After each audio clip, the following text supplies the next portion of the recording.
la décision de baisser le taux directeur de 25 points de base alors qu'on a une cherté de la vie, un coût de la vie, un chômage à un niveau élevé. Il peut y avoir des ententes entre les banques pour ne pas réduire les taux des crédits bancaires à un niveau qui est très faible. L'instrument monétaire peut être une solution quand vous avez une inflation monétaire.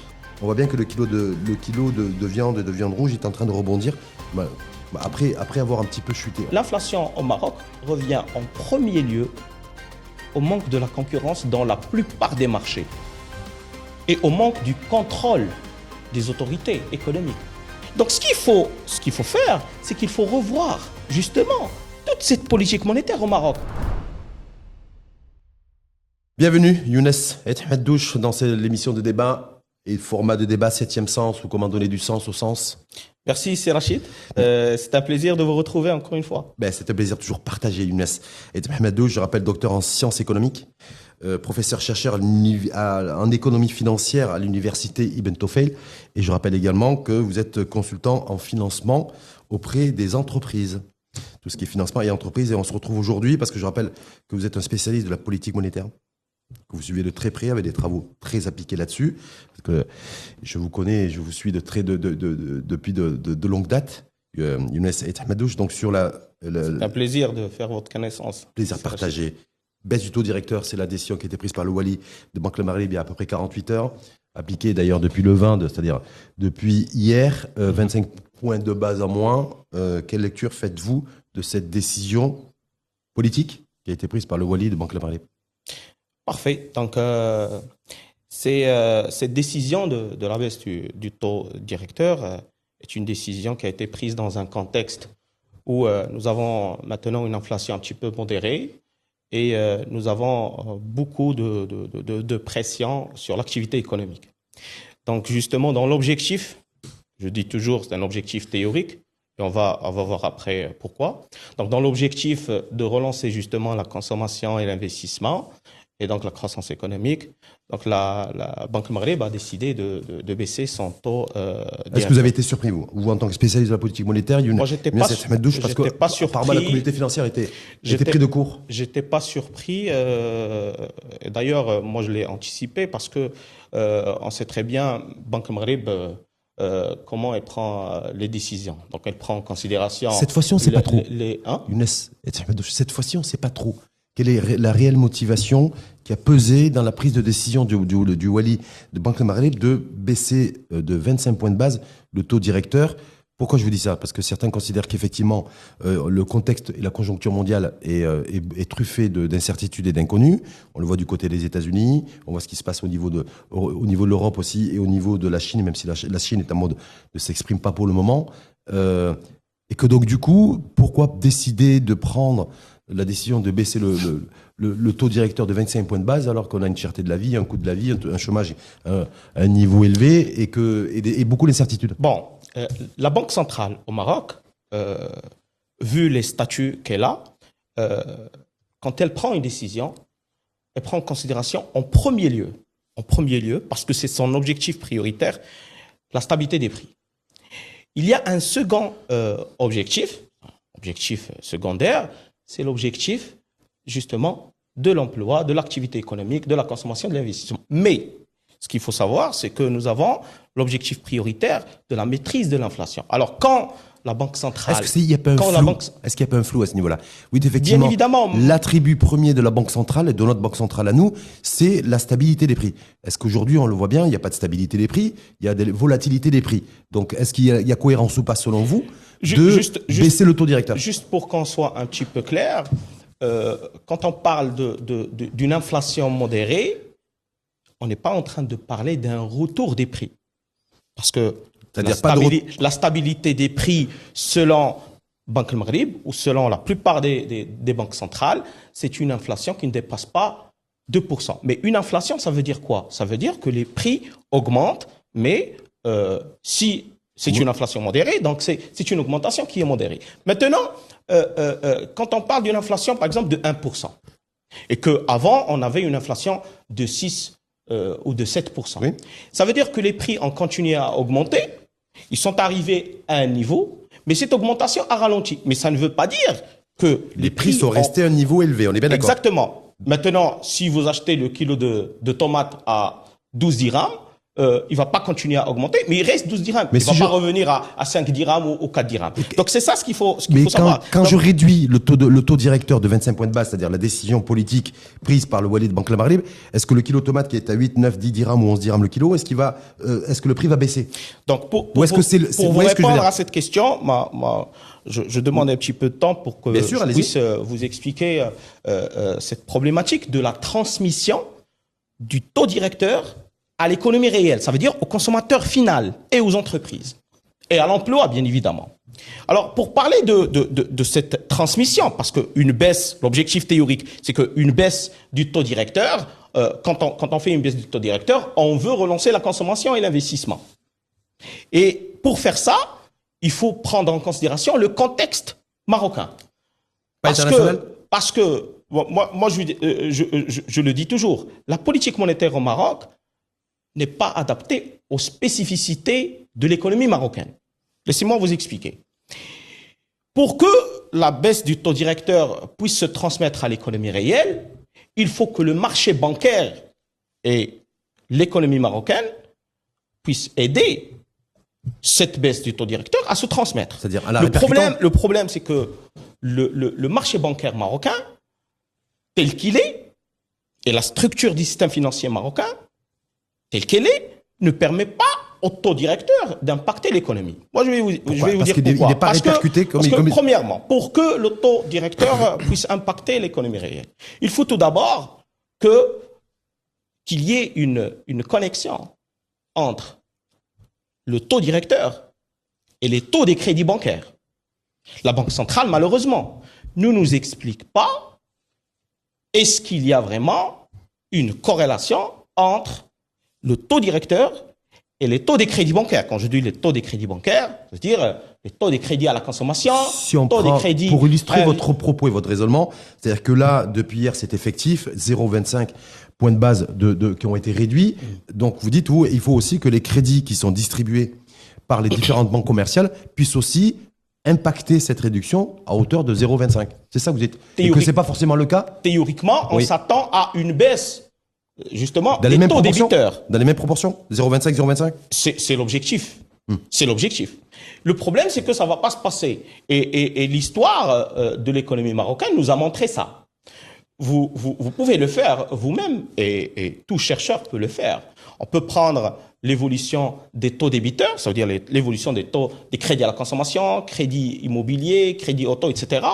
Et à côté, on peut prendre l'évolution du taux directeur. Et on peut étudier le lien.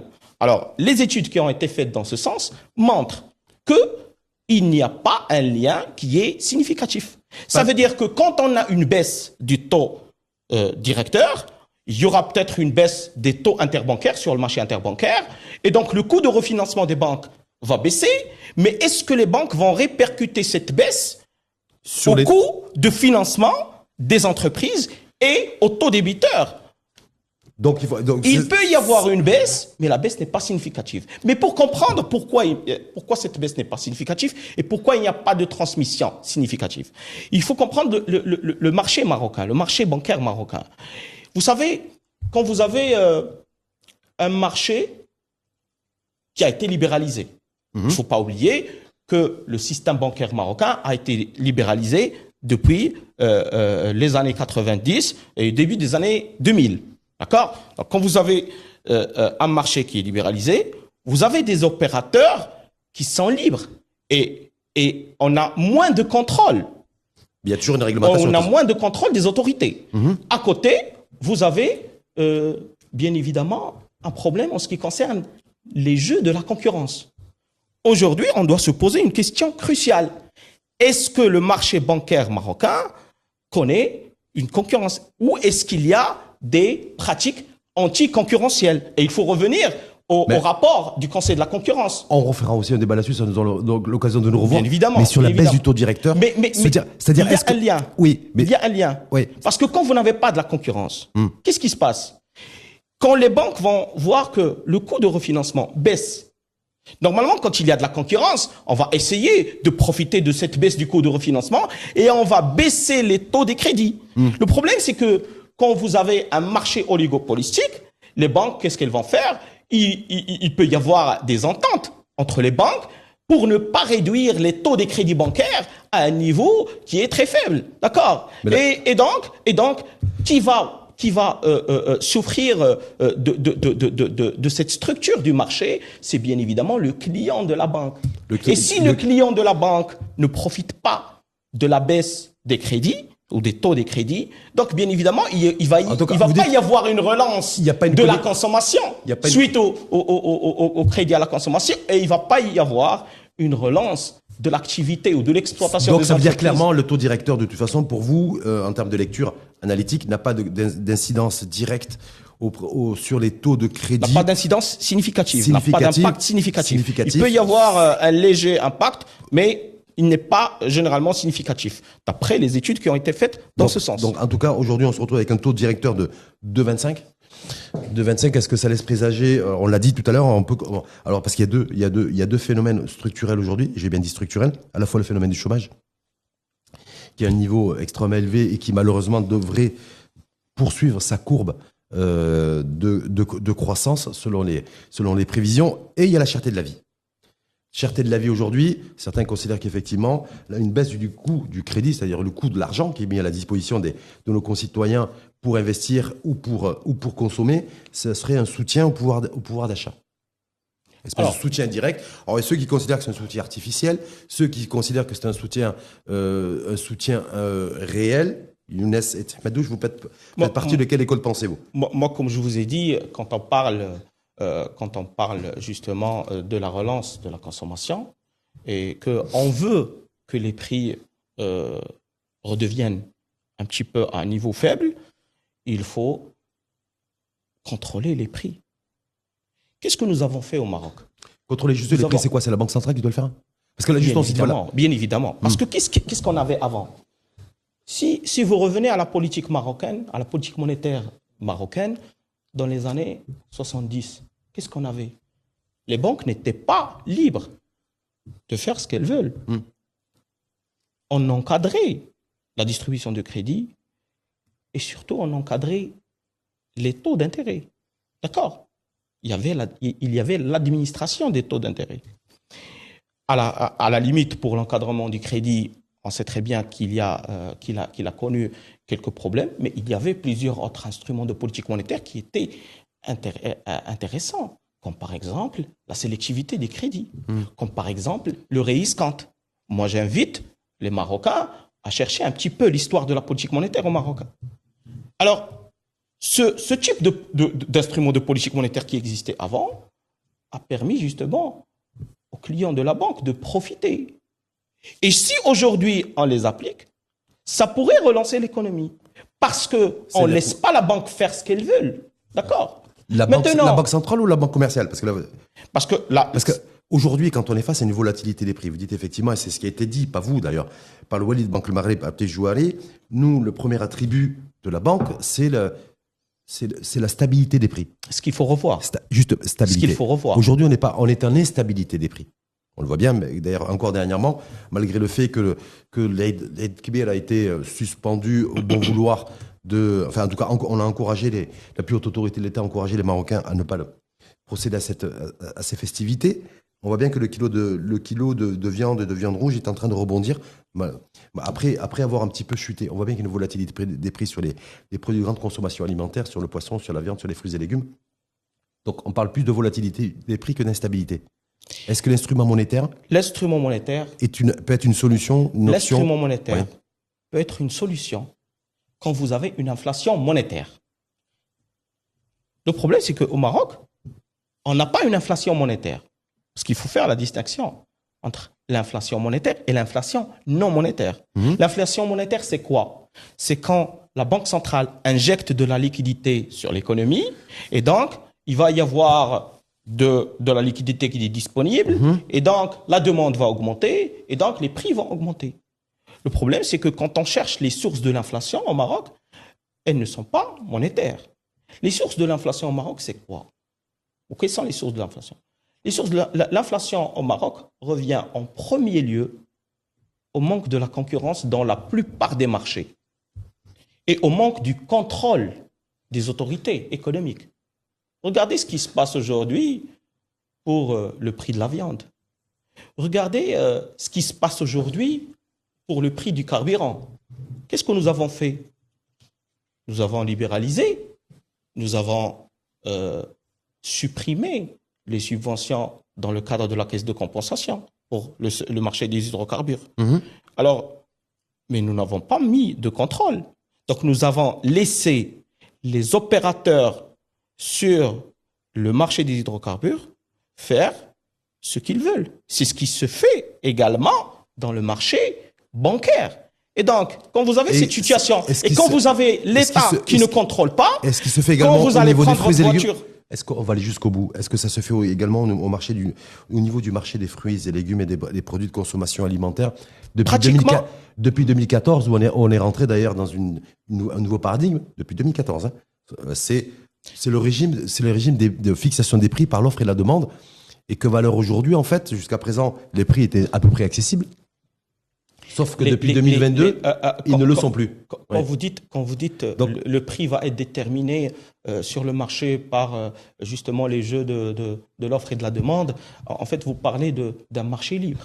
D'accord? Ouais. Alors, la libéralisation, malheureusement, on ne peut pas la donner, ou on ne peut pas l'appliquer dans une économie qui n'est pas encore développée. Et quand vous donnez la liberté aux opérateurs, les opérateurs vont faire ce qu'ils veulent. La libéralisation n'a pas commencé depuis 2014-2015. C'est la loi. 101.12, c'est la loi, l'applicabilité de la loi sur le régime de fixation des prix par l'offre et la demande. Mais pour la majorité des marchés, on a commencé ce processus dès le début des années 2000. Et on est en train de généraliser ce processus petit à petit. Mais ce qu'il faut savoir... Mais est-ce que ça veut dire... Parce que vous êtes un expert en politique monétaire. Ça veut dire que fondamentalement aujourd'hui, face à un régime de liberté des prix, en termes de fixation, l'offre et la demande, en termes d'équation, la politique monétaire, qu'est-ce qu'elle peut faire? Parce que c'est ça le vrai sujet. On voit aujourd'hui, que ce soit la Fed ou la BCE qui est pas loin de chez nous, il y a une diversité d'instruments monétaires qui ont été mis en place lorsqu'effectivement il y a un plafond d'action qui a été atteint par le taux d'intérêt traditionnel et conventionnel. Est-ce qu'il faut diversifier ou pas? Pour la BCE, ou pour la Fed, ou pour la Banque du Japon, ce sont des banques centrales qui opèrent dans des économies qui sont structurellement différentes de notre économie. Il y a... C'est quoi la grande différence, c'est que, premièrement, moi je parle toujours de la concurrence. Il y a des jeux de la concurrence qui existent entre les banques européennes. Il y a le jeu de la concurrence qui existe entre les banques américaines. Au Maroc, on n'a pas ça. Donc il ne peut pas y avoir de liberté en termes de marché, offre et demande, s'il n'y a pas un jeu, en fait, réel de concurrence entre les différents acteurs par secteur d'activité. C'est ça que vous êtes en train de dire. Parce que quand vous n'avez pas de la concurrence et vous avez la liberté, qui va souffrir de ce marché, c'est le consommateur final. D'accord? Alors, aujourd'hui, au Maroc, la politique monétaire qui est appliquée, telle qu'elle est conduite aujourd'hui au Maroc, elle est importée de ces pays développés. Et donc, on ne peut pas... Importer ça sur les ratios Importer, ça veut dire on est en train d'imiter un petit peu ce qui se fait aux États-Unis, ce qui se fait par la Banque Centrale Européenne. Or, ça ne peut pas s'appliquer parce qu'on a un contexte différent. Donc, ce qu'il faut faire, c'est qu'il faut revoir, justement, toute cette politique monétaire au Maroc. Il faut revoir en premier lieu les statuts de la Banque Centrale. Il faut revoir l'objectif prioritaire de la Banque centrale. Il y en a qui disent qu'avec la crypto-monnaie, ça va arriver. Si vous cherchez les objectifs l'objectif prioritaire de la Banque centrale, vous allez trouver que c'est la stabilité des prix. Mais pourquoi? Pourquoi la stabilité des prix? Parce qu'aujourd'hui, s'il n'y a pas d'emploi, si aujourd'hui le taux de chômage augmente, vous ne pouvez pas demander aujourd'hui à la Banque centrale de faire des efforts pour relancer l'économie. Parce que la relance de l'économie, la relance de l'activité économique, c'est juste un objectif qui est secondaire. Tout simplement, la Banque centrale va vous dire, mon objectif prioritaire, c'est la stabilité des prix. Ne me parlez pas de ces problèmes d'activité économique. C'est le gouvernement. Le chômage, c'est le gouvernement. Donc, il faut revoir cet objectif. Il faut revoir les statuts de la Banque centrale. La Fed, qu'est-ce qu'elle a dans les statuts? Les statuts de la Fed, la Réserve fédérale. L'objectif de la politique monétaire, et la maîtrise de l'inflation et l'emploi.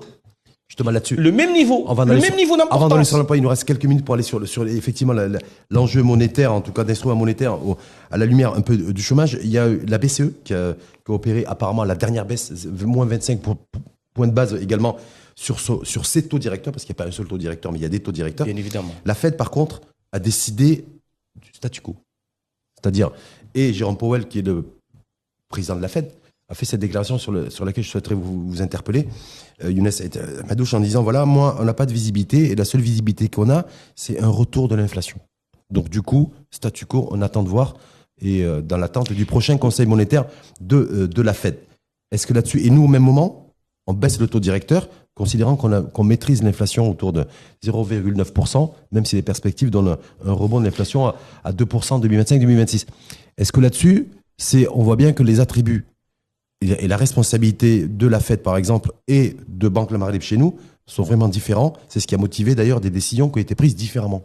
En fait, on prend en considération, bien évidemment, le niveau de l'inflation, mais on prend en considération les indicateurs macroéconomiques, les autres indicateurs macroéconomiques. C'est-à-dire la croissance, le taux de...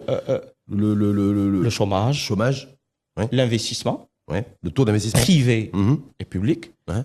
La consommation finale des ménages, et bien évidemment, l'objectif plus global, c'est justement les prévisions en ce qui concerne la croissance économique. Alors, au Maroc, le problème, c'est que quand nous mettons en place des politiques publiques, ce que nous prenons en considération, c'est principalement les grandes entreprises. Or, ce qu'il ne faut jamais oublier lors de la mise en place de n'importe quelle politique publique ou de n'importe quelle politique économique au Maroc, c'est que si vous prenez le nombre d'entreprises au Maroc, vous les comptez, 99% d'entreprises au Maroc sont sous forme de TPME, toutes petites entreprises ou moyennes entreprises. Seulement 1% au Maroc, c'est sous forme de grandes sociétés. Le problème de l'emploi, quand on parle du problème de l'emploi, il est revenu à quoi? Revenez un petit peu aux rapports qui ont été publiés par l'Observatoire marocain des PME et les prévisions de la Confédération des PME. Qu'est-ce qu'on dit? On dit que ces dernières années, on a assisté à plusieurs fermetures des défaillances d'entreprises sont en croissance. De petites entreprises. Un autre indicateur qui est important. Est-ce que le solde est positif entre création d'entreprise et faillite d'entreprise? Parce qu'en fait, justement, c'est de mettre en relief aussi les deux tendances, création et je vais vous donner un autre indicateur en lien avec cette question. Oui. Les grandes entreprises emploient combien de personnes? Si vous prenez le pourcentage des personnes qui travaillent, moins de 30%. Plus de 70%. Plus de 70% de l'emploi en nombre est fait par la petite entreprise. D'accord? Donc, si vous voulez relancer l'emploi, si vous voulez attaquer le taux de chômage, il faut résoudre les problèmes de la petite entreprise. Et la petite entreprise, aujourd'hui, elle est en train de rencontrer beaucoup de problèmes. Justement, mon interrogation par rapport à ça, Younes Madouche, c'est le taux directeur qui a baissé, une fois de plus. D'accord. Est-ce que là-dessus, c'est aussi pour booster la consommation et donner un coup de boost à l'investissement et à l'investissement privé? Est-ce que pour vous, et du coup, plus il y a l'investissement, plus il y a les créations d'emplois? Il faut revoir les instruments de la politique monétaire. Ouais. Pour booster l'investissement. Pour booster l'investissement, la consommation et pour même attaquer l'emploi. Parce que si vous relancez l'activité des entreprises, des petites entreprises, les petites entreprises vont pouvoir se développer à moyen terme. Et donc, pour se développer, on va recruter. D'accord? Alors, pour pouvoir donner la possibilité à la politique monétaire de relancer l'économie au Maroc, il faut revoir ses instruments. L'instrument principal de la politique monétaire au Maroc, aujourd'hui, c'est les avances à 7 jours. Mais les avances à 7 jours, c'est quoi? Ce sont des liquidités qui sont injectées auprès des banques commerciales, mais après, on ne demande pas à ces banques commerciales qu'est-ce qu'elles font de ces liquidités. Les banques commerciales sont libres de faire ce qu'elles veulent. D'accord? Or, il y a un autre instrument qui est à la disposition de Banque du Maghreb, mais qui n'est pas très utilisé. C'est l'instrument en soutien au financement des TPME. Aujourd'hui, vous avez deux instruments.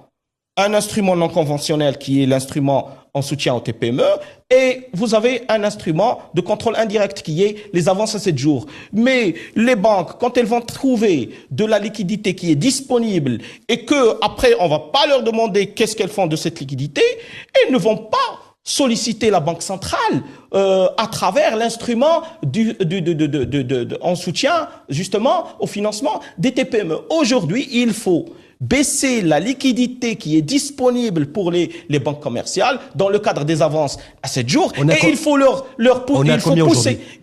Les avances à 7 jours, parce qu'on était sur un trend à une époque de 60, 70 milliards de demandes aujourd'hui, chaque semaine. Les demandes d'aujourd'hui peuvent aller parfois jusqu'à 80, 90 milliards. Aujourd'hui, mais aujourd'hui, ce qu'il faut savoir, c'est que la Banque centrale satisfait les demandes des banques commerciales à 100%. Ça veut dire l'ensemble des banques commerciales, quand elles demandent par exemple un total de 70 milliards, alors la Banque centrale hebdomadairement, elle va injecter 100%. Donc, elle va répondre à 100%. Mais comme je vous ai dit, c'est finalement au profit des banques et non pas au profit des clients. Donc pour vous, des banques. Donc 0,25% de point de base, décision qui a été prise, c'est mardi lors du Conseil monétaire de Banque le Maghreb pour le mois de mars. D'ailleurs, c'était un peu partout. D'ailleurs, c'était la Fed hier et la BCE aussi en début de semaine.